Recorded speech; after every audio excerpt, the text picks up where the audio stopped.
Hello guys, welcome back to this channel. In today's tutorial, I'm going to show you how you can increase audio volume on InShot.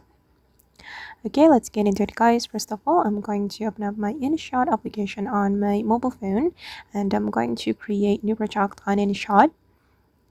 I'm going to tap on the video and then select new, and then I'm just going to pick a video from my gallery. For example, I'm gonna go with this one guys. I'm going to add this video to my gallery, and wait, I'm going to change the ratio. Okay, and this is the original volume. If we want to increase the volume, we can go to the volume option right here. Select the volume, and if you want to increase the volume of your video, you just need to slide to the right like this.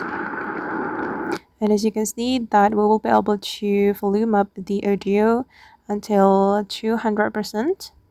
Okay, and once you're done, you can click on the check mark. And then I'm going to show you guys how we can increase the audio volume of all videos we have imported to InShot project at once.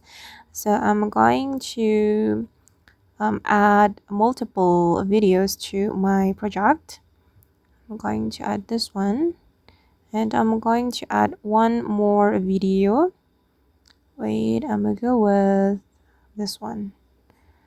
Okay, and then if we want to increase the audio volume at once, we can go to the volume menu again, and then you can slide it to the right, and then you can click on this double check mark to apply this volume to all your videos.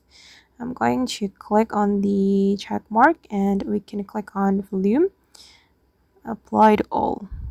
You can also denoise your video by clicking on the denoise option, and it will reduce the noise of your video.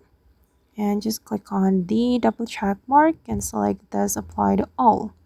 And I'm going to check it guys. Okay, the first video has 200% volume, the second video as well, and the third video as well. Okay, so if you want to increase the volume of your video at once, you just need to go to the volume and click on the double check mark. Okay guys, and that's all the way to increase audio volume on InShot. I hope this tutorial will be useful for you. Thank you so much for watching, and if you found this tutorial useful, don't forget to hit the like button, leave your comments, and also subscribe to this channel. See you in the next video guys.